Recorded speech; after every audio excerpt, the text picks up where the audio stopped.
Hello everybody, today I just want to give my thoughts on Diablo 4 getting a new expansion every year.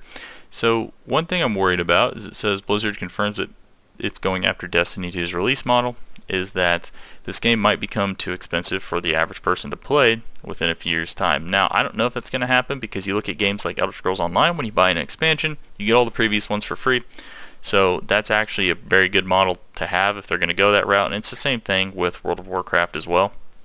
So I'm really hoping that they don't follow Destiny 2's release model, because you look at Destiny 2 and you just go over here and you click see all, right? It says to buy all their DLC that they have, it's $564. You can look here.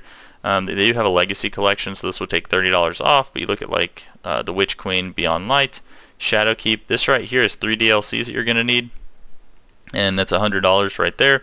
Then you have Lightfall, that's $50, right? And then they have things like the annual passes, which from what I have seen, you need the annual pass to actually play the game. So, but now that is something that Diablo 4 does not have an issue with, is you do not need to buy the annual pass. Any type of power, experience, gold gains and stuff like that is all tied to the free track. So that's good. But if you look at what happens here when they start doing this DLC, if they do not have that one caveat of when you buy the newest one, which I think would be Lightfall, if they gave you all these ones for free, I would say it's fine, right? But we'll see how they end up doing it. Now, World of Warcraft is probably the only other game that we really have to look at in terms of expansions, and it does work like that where you do get all the previous expansions before. So I'm hoping that that is the way Diablo is going to work. Or if they do a DLC thing, right, that it's like really cheap, or it's like $15 or something like that, so it's actually much more affordable for people, because I really don't want to see Diablo 4 turn into Destiny, where you have to pay like $150 just to get all the DLCs, and then you add on, you need the annual pass to get keys and yada yada yada. Oh wait, this is another one, $49. So it's actually $200 right now, because this available February 27th. Oh, that's next year. Okay, so that's going to get released next year, I guess. But yeah, so by next year it'll cost you $200 to play Destiny 2. That seems a little obnoxious to me. And then you think about, you need the annual passes and stuff. That game is just, I will never play Destiny 2. I'm going to be real with you guys. Yeah, so that's just a crazy model. So I'm really hoping Blizzard does not do that, and follow like to a T their model, and they do what they do with World of Warcraft, where you do expansions.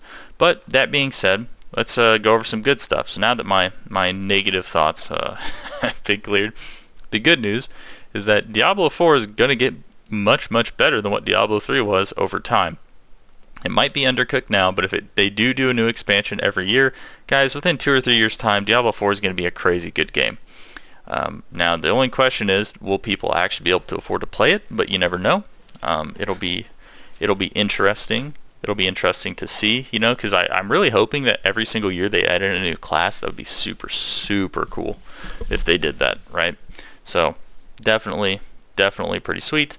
And if you look at like how they're doing things in like season 2, they're going to be adding in like 5 more Uber bosses. Now, as long as those Uber bosses do not leave with the season, and we keep stacking this content, right, Diablo 4 is looking spicy in a year, right? It's on track to fix the issues people have. I personally think it's fun right now, but it is lacking in the end game. So like right now, it's pretty much level a character to 100, level another character to 100, level a different class to 100, and that's really all there is to do, is just level the different classes to 100, get a 100 in, which is pretty easy now, for if you're doing any kind of top-end build. Now for me, for fun, to make the game more fun, obviously I push off-meta builds just because I think it makes the game more fun, it gives me more to do, but yeah.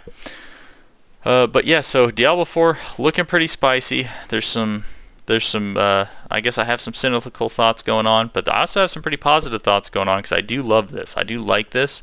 The question is just in the monetization. What will it be? Let me know what you guys think, though, in the script, or I guess in the comment section below. Thanks for watching. Like, subscribe if you want to see more, and I'll see you next time. Thanks.